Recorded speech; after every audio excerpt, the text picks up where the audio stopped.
Welcome to Accountants Law Pod, where accounting professionals and law firms converge. Hosted by Lynda Artesani, Sarah Prevost, and Steve Libhart. Welcome back to the podcast, everyone. And today we're going to talk about ethical dilemmas in legal accounting. But first, Sarah, how cold is it where you are? Okay, so as I'm actually I'm kind of shivering. I see you have a couple of layers on. I actually do too. It's 61 in Florida. That's really cold in Florida. So it says it's 35 right now on my phone.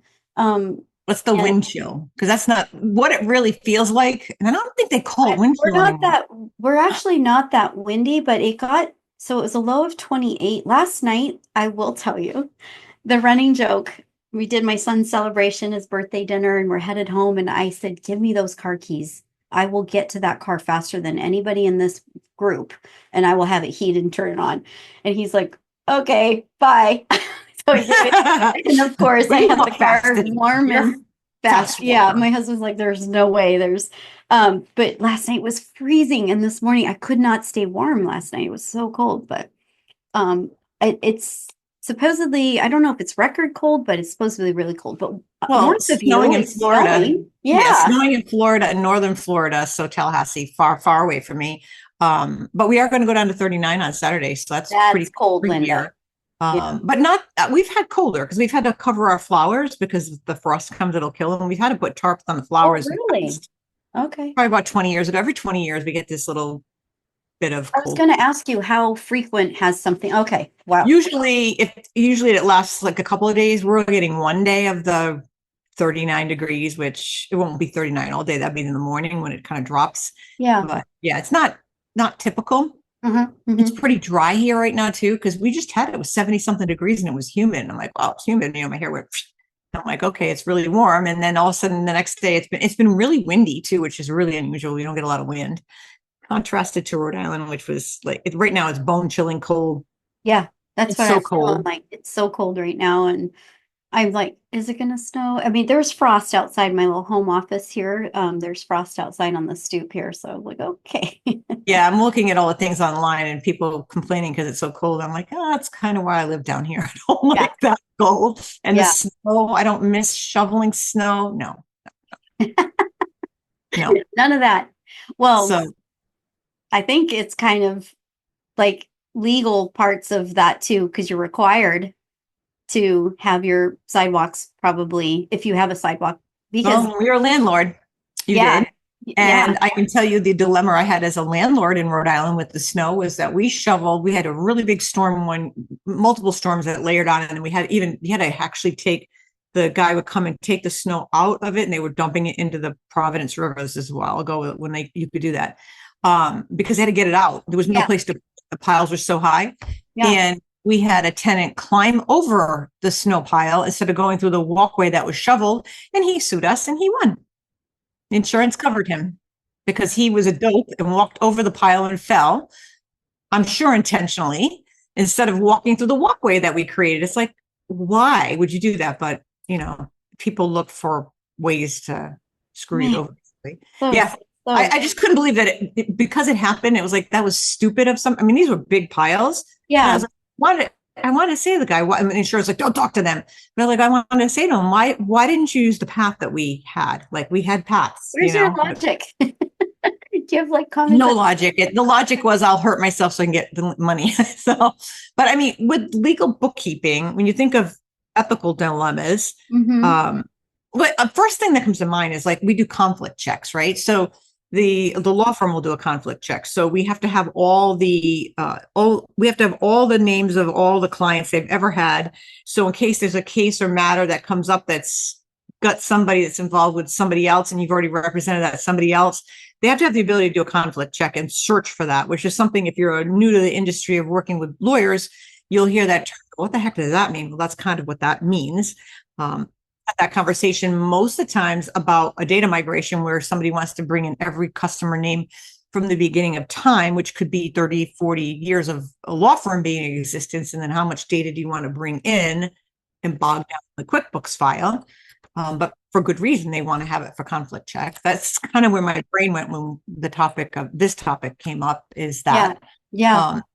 Well, and I was thinking too of like some of the ethics that we advise on in the sense of who's overseeing certain books, like especially if you're somebody of a certain size. So we always say if we're going to do bill pay, we want a secondary signer. It's not on us. We want an approver, essentially, is what I'm trying to say. And so we try to work within that, even though we're outside, even if I was an inside employee, we would want to have somebody else signing those checks, or we'd want to make sure so that there's no pointing fingers of, oh, you just paid this without approval, or little things like that. But then you've also got to have a system specifically with trust where you have oversight, where we've seen this before, Lynda, where we'll see statements produced for final settlement and no one looked it over and it's off by a lot. Well, you need assurances that it's right. So ethically, you should have somebody over, like you should have a stair-stepped process, I guess you could call it. Like we think of the ethical dilemma. We take on a new client. We look at the balance sheet to see what the accounts are.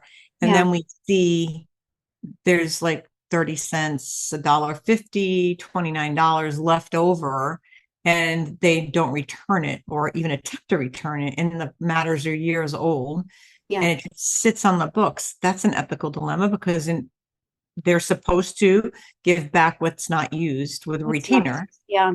And that's a place that you could see it. And then sometimes they did try to give it back, but the person who's going to cash a check for 30 cents, most people don't want to bother with that. It sits on the books because nobody wants to cash it. And then you have to take those funds and they need to move it over to the state. And there's a whole process there, which is a sticky process because we've seen it where we've helped clients do that. And then a check that's been sitting out there for 5 years that has stop payment on it. That's part of the process, gets cashed. After you turn the money over to the state, it's like, well, what do I do? Now I've paid them twice. I've overpaid and there's nothing you can do about it. Nothing. Well, it's interesting too that you bring that up because at some point in our journey, we learned that stop pays are not guaranteed for however long. Which I didn't know that. I thought they were good forever. And it's interesting because I went to go potentially issue a stop pay at a totally different bank, not nearly the size of the one that you and I had this initial involvement in. And it had like a warning sign on it. And it said, it instituted a whole policy about stop pays and how they're not guaranteed. And I was like, wow, that is shocking because you pay a lot of banks for those fees. You do. Then you kind of brought something up too that made me think of, we also see this a lot with uncashed payroll checks, and you turn those over or they're unaware. Like I totally get the idea of handing out, bonus and or specialty moments and handing those out as checks. Well, not everyone is diligent about cashing those checks. So it would be actually very nice of you to actually do it as a direct deposit, maybe on a separate day. But then you are direct deposit is way better, right? We try to encourage that all the time. Like, let's get away from the check writing when it comes to payroll for that reason. Yeah, because then, you're also left with the burden of if they don't cash it, you have to remind them or turn it over if they quit. It's a lot more of a headache than just purely just. Another ethical thing that I'm thinking of as we're chatting. How about a client that gets retainers for, asks for retainers, gets them on the books, and then just so happens that month when they do the billing, it's exactly what they collected as a retainer is what they bill. So they wipe out all their retainers every single before they've billed the clients. How do they know exactly? Yeah, that's a little when you see that pattern, it's like, that is suspicious. Or just what about especially when they change it, when they discover that, there was actually more money in there than thought. So then they go and change the bill so that they can they take it all. It's just, to me, it just doesn't sit well with me when I see that. True. The ethics too surrounding, what is an expense, a true business expense versus not. And the burden of proof ultimately is, or the timing of applying the trust. Yeah. But the burden of proof is not, you're not protected just because you have an accounting person doing the work or a tax. No, it's you as the business owner. So there's ethical standards there. Mm-hmm. There's a lot of areas like I could totally see where I could see us, like if we were to say hypothetically ask an AI tool what this means, Mm-hmm. what it spits out, I could see it where I'd be curious because some of it, I'm presuming, some of it being tax guidance, let's say, it will stop and not provide that because there's like a whole body of work that's behind an ethical tax piece that happens for every professional, right? But I really feel like if you, no matter what, if you feel like you don't have enough security or measures in place or a secondary set of eyes, that's probably a best place to start. Like if are you like we see this a lot with owners, they're working really late, they're trying to get everything done, and they're coming back and saying, I don't even know if I did this right. Well, this it's not like we're judging you. We just want to help Mm-hmm. you and make sure that you remain compliant. California has those rules in place for trust accounting. Why would you want to risk getting it wrong? Just make sure it's compliant. Similar, we've heard about this too. This has happened to us multiple times. We've gone into a conversation with someone and we'll ask about the predecessor that was doing the role, and we find out that there was theft and fraud to the tune of a lot of money. Well, there was no oversight, there was no cross balancing and checking. And partly why working with folks like us, either in tandem with your accounting group and or as us solo, is because you can have checks and balances because we are not wanting to be liable to misappropriate something, pay something wrong. So much protection we want to do. We want to protect our staff and ourselves. So it's an interesting conundrum that people get into and you don't think the long game. You're just thinking of, oh, I'm just getting started. I Or got another one for you. How about somebody who spends a lot of money on things that they want to call it advertising or entertainment? It's not. You look at it, you're like, you took that personal trip for your family or whatever. That had nothing to do with business, but they want to throw it through the business to take the deduction. And in that case, I think as a bookkeeper, the best thing you do is get that in writing that they said that this was a business trip and put it in, and that's it. Because we can't be the gatekeeper of everything. No.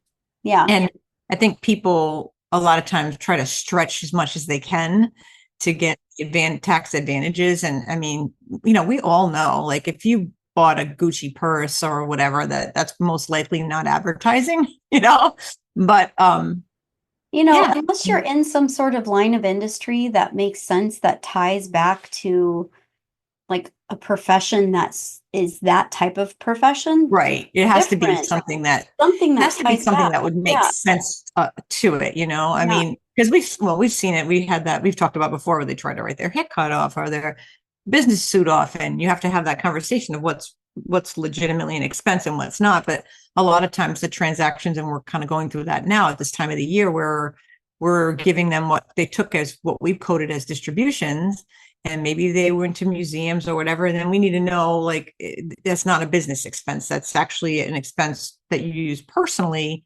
They use the business credit card. So it becomes a distribution. It doesn't become an expense on the books, nor do we have a place for that other than advertising and marketing. We don't really have a place to put, if you bought football tickets to go to the Super Bowl. Yeah. No place on the books for that. I can put it in entertainment, but you don't get a deduction for entertainment. I'll throw it in there, but that's where it's going to sit and be removed by your tax professional. So, well, let's be honest. Some people don't even have the conversation.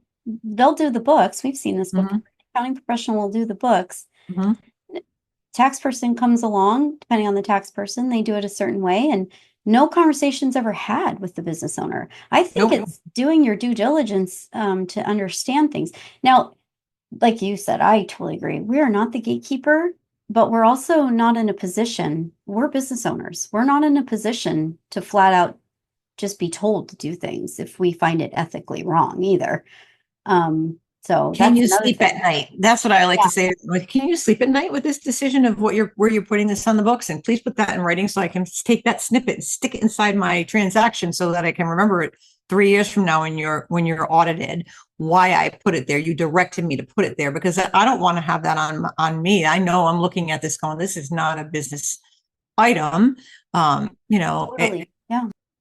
That's one of the ones that's definitely a gray area. And you run into that with all industries, not just the legal industry. It's all the industries straight across the board that people put some things in there and you're like, oh, you went to Starbucks and bought a coffee. It's not deductible if it was your coffee. Yeah. It's only deductible if you take a client out, and then you have to give me the client.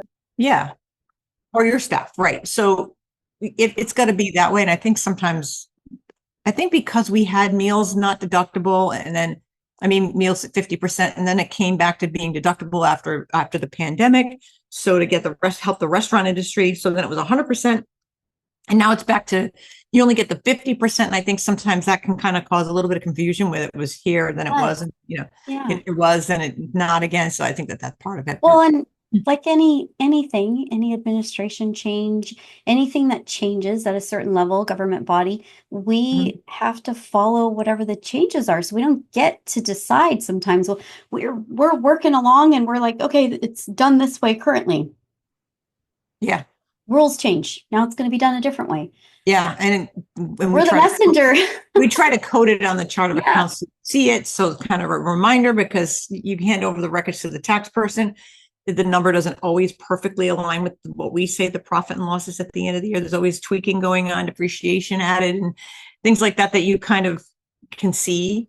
There is a book to tax difference too at times. Yeah, there's always a book to tax. There's going to always be some sort of, but I really feel like in our profession for us, and a lot of us, we garbage in, garbage out. We've always said that code of ethics, just because you're hopping from accounting professional to accounting professional to get them to do the things that you do. We see that we're a small industry, but ultimately it's in our best interest to want to provide you, especially if you're telling us, you want to sustain or you have growth, or we want to provide you accurate data. It's a byproduct of our work. Right. And there's a lot that goes behind a lot of this stuff. We'd never want, I think the thing that for us as a profession, we never want to be in a position where our guidance isn't based on some kind of, some sort of fact moment that could back it up. A lot of people interpret things the way that they want to.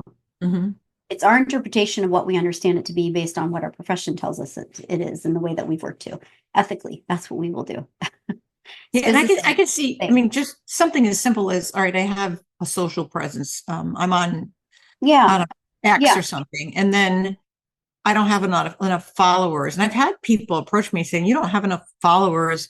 You can buy these from me." And it's usually somebody over in another country that's like selling me followers. To me, that doesn't sit well. Like that's fake. That's fake. It's like a fake review. I don't want that. I want the real deal. And if it takes me 10 years to get the followers, then so be it. But that's another place. Or the likes, you can buy likes even. So some of that stuff isn't real. Even reviews. Sometimes you look at reviews and think, I don't know, did they buy them? Did they give them the gift card or something to get a good review? Did they really get real reviews? Because reviews are for that purpose, to tell you the reality of what happened with the product. And then if it's not there, and it can be something as simple as that.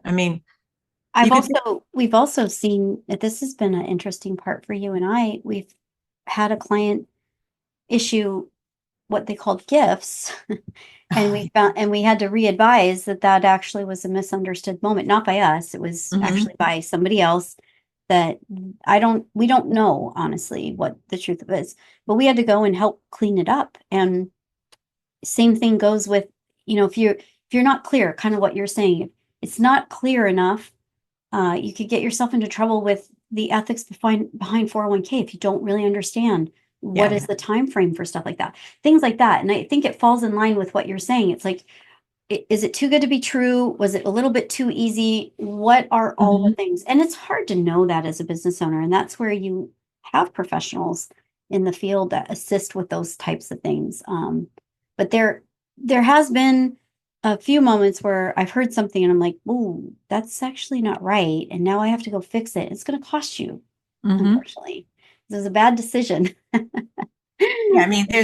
I think of when I worked with contractors, one of the things that they used to do would be like, they got paid at the last couple of weeks of December, but they didn't cash the checks until January. Oh, yeah. It's a very gray area, but that was like a thing they did. Like they would want to backdate sometimes, like their bills, which were dated in the next, trying to lower their tax exposure. And it's like, just don't do that. Mm-hmm.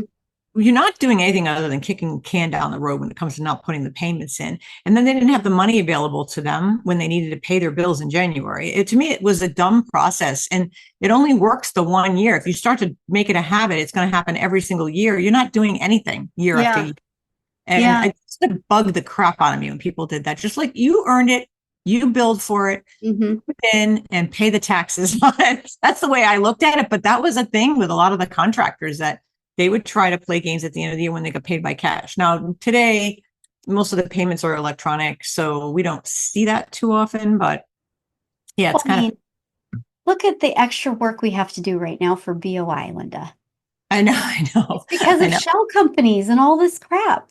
Yeah, and look at all of us. We're all beholden to this, right? At this time, I don't know if it's on or off. I can't remember now, but I mean, it's on. But maybe by the time this airs, it'll be off again. I mean, but that's the hardest part. Is it's always one person that ruins it for the rest of them, and you hear about, what was we heard this? I think it was last year, where a huge accounting firm wasn't paying the person's tax bills, or there was some thing going on, and it was a major music artist, I think it was. And I remember it being I remember that. Remember that? And it was just like, again, where is the oversight? Where do you see the transparency of what's happening? And I mean, those of us that are working hard, like you said, authentically wanting to get the reviews. We are working hard. Mm-hmm. We are wanting to make sure we stay in the ethics and compliance and transparency. And I feel like it's the same the other way around. We'd like to work with people with that same value. Yeah. And if you're working with a client that you see things and you're like, this is just wrong, and you bring it to their attention, you highlight it, you explain why, and they continue to do it, and you just don't feel like that's probably not a good client to stay, a good fit for you. If it makes you feel uneasy. Yeah. So true. Do you remember we did have once where, because, we've heard a lot about embezzlement in our line of work. And remember once we had a client one time not do a full background check, or eventually the background check came later, and they learned of this unfortunate circumstance surrounding this individual. And it was really a horrible moment. That feeling, that fear feeling, felt bad. You don't like to think of people in our industry as being so underhanded, but they exist, and it makes the industry look bad overall. Yeah. And it makes it, if you've ever, and I worked for a client that came out of a bad situation where the bookkeeper did bad things. She ripped them off, and then they instituted a lot of different policy changes to make sure that it didn't happen again. And I was the unfortunate person to come in secondary, still my 25 plus years, right? Still my client. But when I first started, that feeling of, they just didn't trust anything. How could they? And I'm new, and they kind of knew me through, it was local. So it was like I could walk to the office where I lived up in East Providence. And it was just kind of, I felt so bad for them because they were the nicest people. It's like, how could you as a person come in, see this hardworking family-owned business, and then steal from them and sit every day within feet of the people you're ripping off day after day? That part breaks your heart. It really breaks your heart. And to see that was happening. And then the guy couldn't retire because of that person, because she stole $250,000 from them, which back then, we're talking back in the late 80s, early 90s, it was a lot of money. That's a lot of money. Yeah. A lot of money. Yeah. Yeah. So to me, I mean, if our listeners are listening and they're in the accounting profession, it's just staying in. If you're already doing it, you're great. Awesome. Right. But it's just reminding yourself of the transparency and yes, it's complex. It's a lot of work. We're supposed to know a lot of answers when we really don't. Yeah, we get asked a lot of questions that might not have anything to do with what we do. And it's interesting to see what you get asked. But I mean, just as simple as, a client overdrawing the IOLTA account can be a big red flag trigger. Yeah. And it can be done so innocently. We've had clients that it happened, they came to us after it happened with a prior bookkeeper or whatever. And it's not, and when you work with somebody like that, they're in the middle of an audit, because that's an automatic audit trigger. Yeah. When you see that happen, you can tell as soon as we work with, I'm thinking of one client in particular, as soon as we work with them, you could tell that this person was so ethically strong and was so embarrassed and didn't know what happened, didn't know why it happened, and wanted it fixed, and obviously disengaged with this person and, picked up the work with us. And you knew that this person was a good client because they never wanted that to happen. It was an honest mistake that happened. And that can happen with a trust getting, moving money from one bank to another. It can happen very easily. Absolutely. Yeah. I mean, you have to know what you're doing when you're doing that, for sure. Yeah. And that's the thing is if you know this industry and you understand it, because it happens not just in trust, it happens on the billing. Yeah. There's some complexity. Payroll, that's another bad one. Payroll. Yeah. There's a whole bunch. And so, but for those of us out there that are tenure like Lynda and I, we've been doing it, and we're steering with our hearts and minds to the north Yes. Star. And yes, kudos to you all. But those that are new entering, and mistakes happen. Mistakes happen. That's different than ethically doing something bad. Yeah. A mistake is a mistake, and we're all human, and it can happen. I mean, it happens to the best of us, but it happens. Yeah, exactly. So I mean, this is an interesting topic to have. I'm curious. I want to go in the background later. You and I challenge AI and ask a few. Yeah, ask them what they would do and see what it says, right? What it says, like what is it that it will not? I'm not saying that would be bad. I'm just curious, like how would they handle the situation? That would be a good fun test. Yeah, to see how it would handle it, because it's not always right, as we know. And how would you know? So, Exactly. To support the Accountants Law Pod, don't forget to like, share, and leave a review. And if you haven't already, hit that subscribe button on YouTube or wherever you enjoy your favorite podcasts. If you have questions or topic requests, shoot us an email at info@accountantslawpod.com or send us a message through our website, accountantslawpod.com. To join our weekly Accountants Law Lab mastermind sessions, head over to accountantslawlab.com to sign up. Well, I hope you stay warm. I hope I stay warm. I know. I really, gosh, I hope so. We'll get through the winter. Yesterday, we, for my son's birthday, we tried something different. And when I walked into this place, it was like a go-kart racing, these really cool racing cars. And, it's freezing in there. It's like, can I wear my beanie? But it was a lot of fun. Your baby grew up. I know. This is the last of the teens. I'm really kind of hit me hard last night, I'll be honest with you. But it's exciting. I'm excited for him. We had a fun day. Good. That's good. Yeah. You get to see him again too. That's good. Yeah, it was good. Now it's probably going to be a long haul, right? Because you have a lot of school. Yeah. So anyways, this was fun. I'm glad we chatted about this. I think it's important to. Yeah, if anybody's listening and they want to send us a message or bring up a dilemma, bring it on. We'll bring talk us about a story. Bring us a story. The names will be held to protect the innocent, but yes, bring us a story. Definitely. All right. Bye-bye. Thank you. Bye-bye.